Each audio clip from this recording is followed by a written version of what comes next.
Hello, welcome back.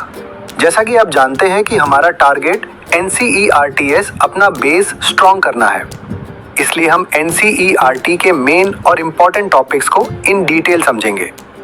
तो आज का हमारा टॉपिक है नर्मदा रिवर। तो चलिए शुरू करते हैं।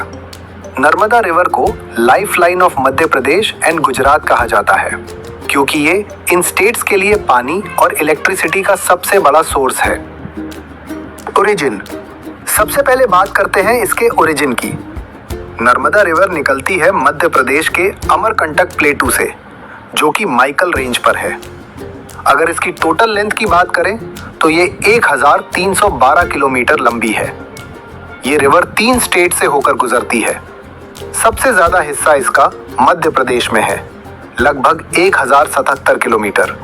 इसके बाद ये महाराष्ट्र की बॉर्डर टच करती है और फिर गुजरात में एंटर करती है। सबसे बड़ी बात, ये एक वेस्ट फ्लोइंग रिवर है, मतलब ये ईस्ट से वेस्ट की तरफ बहती है और एंड में गुजरात के भरूच के पास गल्फ ऑफ खंभात से होते हुए अरेबियन सी में जाकर मिल जाती है। अब आते हैं उस पॉइंट पर जहां से सबसे ज्यादा कंसेप्चुअल क्वेश्चंस बनते हैं। नर्मदा रिवर एक रिफ्ट वैली यानी भ्रंश घाटी से होकर बहती है। इसके नॉर्थ में है विंध्य माउंटेन रेंज और साउथ में है सतपुड़ा माउंटेन रेंज। ये दोनों पहाड़ों के बीच से रास्ता बनाती है। क्योंकि ये बहुत ही हार्ड रॉक्स और पहाड़ों के बीच से निकलती है, इसके पास मिट्टी या सिलट जमा करने का मौका नहीं होता। इसलिए ये समुंदर में गिरते वक्त डेल्टा नहीं बनाती, बल्कि एस्चुअरी यानी ज्वार मनमुख बनाती है। ये पॉइंट बिल्कुल दिमाग में फिट कर लीजिए। Important waterfalls. चलिए अब देखते हैं इसके मेजर वाटरफॉल्स और ट्रिब्यूटरीज को।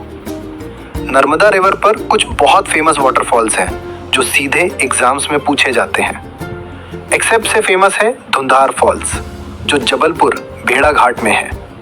यहाँ पानी जब वाइट मार्बल रॉक्स पर गिरता है तो धुएं जैसा लुक आता है। इसके अलावा कपिल धारा, दूध धारा और सहस्र धारा वाटरफॉल भी इस पर ही हैं। अगर इसकी सहायक नदियों ट्रिब्यूटरीज की बात करें तो इसकी सबसे लंबी ट्रिब्यूटरी है तावा रिवर। बाकी राइट और लेफ्ट साइड से मिलने वाली कुछ इंपॉर्टेंट नदियां हैं, जैसे हिरन, बरना, कोलार, बुरहनेर और शक्कर। डैम्स और प्रोजेक्ट्स। डैम्स और प्रोजेक्ट्स के मामले में भी ये रिवर बहुत आगे है। गुजरात का सबसे बड़ा डैम सरदार सरोवर डैम इसी रिवर पर बना है।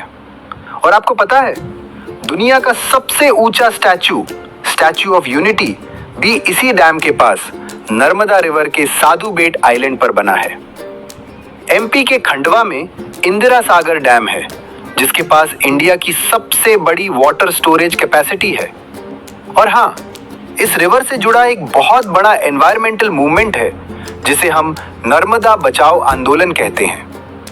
ये 1985 में स्टार्ट हुआ था और इसके मेन लीडर्स थे मेधा पाटकर और बाबा आमटे। ये नाम एग्जाम में बार बार आता है। एक आखिरी और इंटरेस्टिंग फैक्ट, नर्मदा वैली सिर्फ रिलीजियस तौर पर पवित्र नहीं है, बल्कि यहाँ से इंडिया का सबसे पुराना ह्यूमन फॉसिल मिला था, जिसे नर्मदा ह्यूमन या होमो इरेक्टस कहते हैं। तो दोस्तों, अमरकंटक से निकलकर अरेबियन सी तक जाने वाली ये रिवर इंडिया की सबसे बड़ी वेस्ट फ्लोइंग रिवर है। जबलपुर, नर्मदापुरम, ओमकालेश्वर और भरूच जैसे बड़े शहर इसके किनारे बसे हैं। अगर आपको ये सारे फैक्ट्स आसानी से समझ आ गए हैं तो इस वीडियो को सेव कर लो रिवीजन के लिए। अगर आप इसमें कुछ ऐड करना चाहते हैं तो प्लीज़ कमेंट करके बताइए। Thank you.